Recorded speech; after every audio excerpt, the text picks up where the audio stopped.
It all began with a dream. The year is 22 BC. Herod the Great, king of Judea, who was crowned in Rome, is keen to strengthen the commercial ties between the Roman Empire and his kingdom. In his vision, Herod imagined a deep-water harbor to shelter ships from across the empire.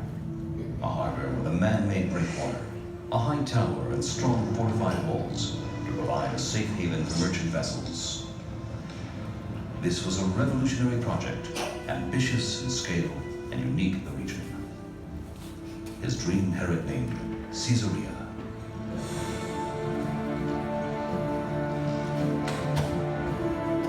Thousands of workers toiled to make this dream a reality. Enormous wooden caissons are sunk into the sea to form the foundations of the massive breakwater.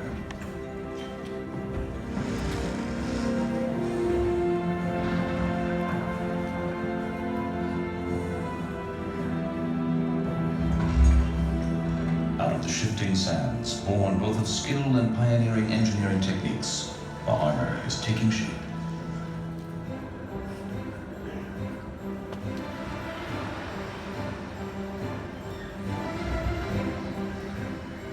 In a dozen years, Herod's dream has become real. Where once there were dunes, now stands a beautiful harbor city, thronged with people and thriving with life. Ships carrying rich cargoes arrive from all corners of the empire. The elegance of Caesarea is admired throughout the region. Merchants and workmen are everywhere. Towering above the harbor, a fire is burning bright on the Jerusalem tower, bringing ships safely to port. To honor his Roman patrons, Herod builds a temple in the harbor front and dedicates it to the goddess Roma and Augustus Caesar. In return, he gains the trust of the Roman Empire, and his reign reaches as far as Syria.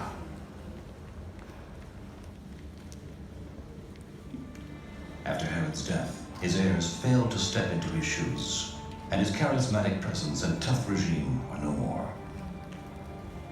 His successors fade into the mists of time, and the Roman hold on Caesarea grows stronger.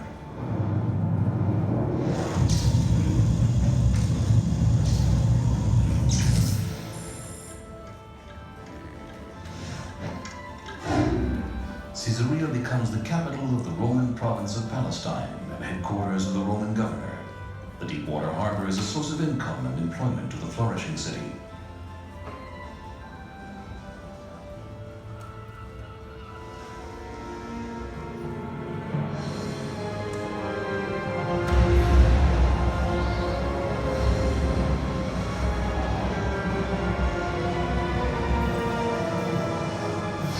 Mighty storms and earthquakes damage the breakwater and the fortified walls. Yet the city stands and attracts Jews, Christians, and pagans alike. A Jewish community develops in Caesarea and becomes one of the most dominant in the land. Its centers of education and knowledge draw numerous scholars.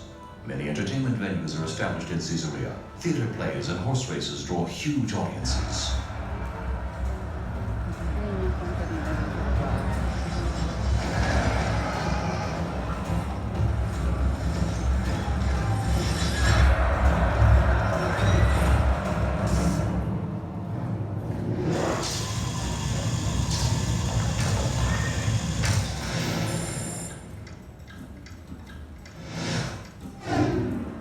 By the end of the 4th century, the Roman Empire collapses, and its place in the east is taken by the rising Byzantine Empire.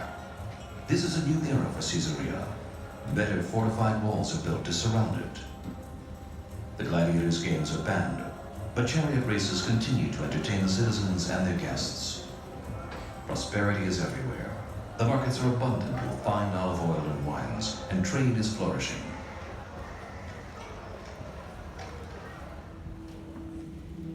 Christianity becomes the official religion of the Byzantine Empire.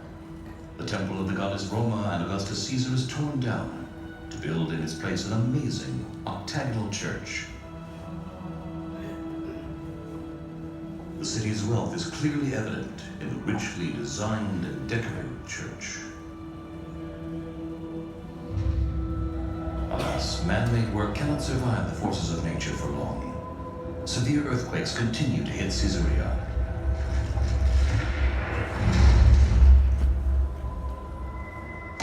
Gradually, the breakwater's foundations deteriorate, and the harbor is flooded.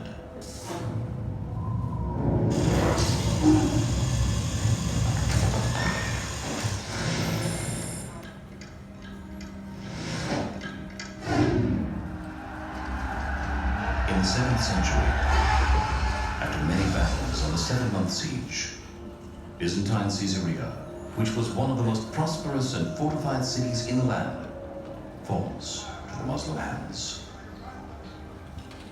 A mosque with a magnificent arcade facing the sea is built where the Roman temple and the Byzantine church once stood. When the city's great harbor finally yields to earthquakes and storms, Caesarea becomes a sleepy town and its ruins turn into marble quarries.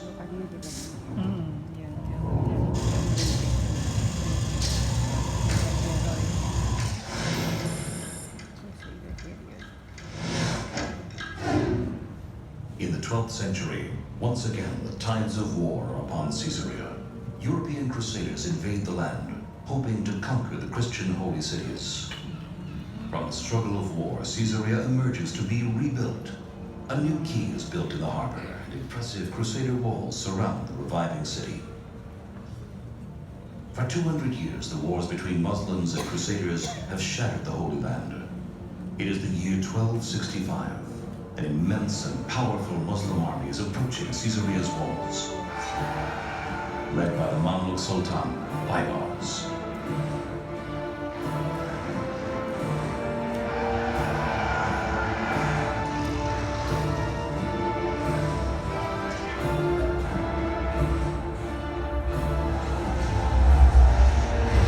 After 3 days of battle, Baybars soldiers break into the city, spreading havoc and destruction.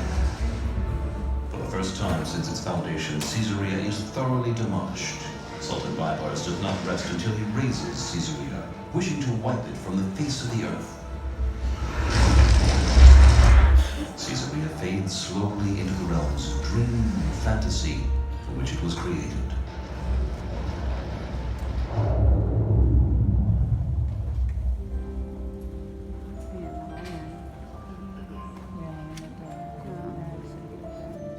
But the legend of Caesarea does not end here.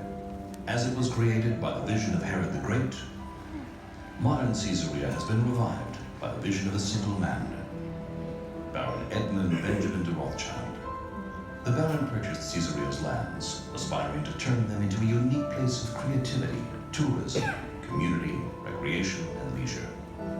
Thanks to him, Caesarea is prosperous again, and life fills the city once more.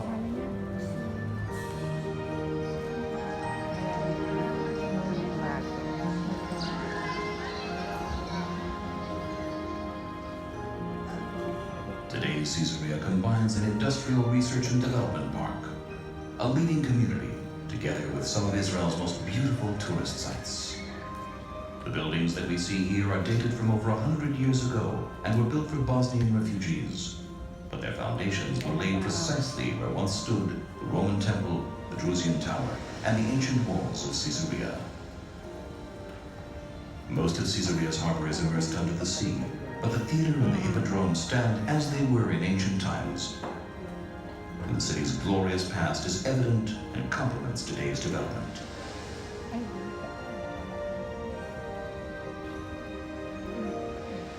Thus, through thousands of years, Caesarea stands, a city made from dreams. A city where past, present, and future are combined together.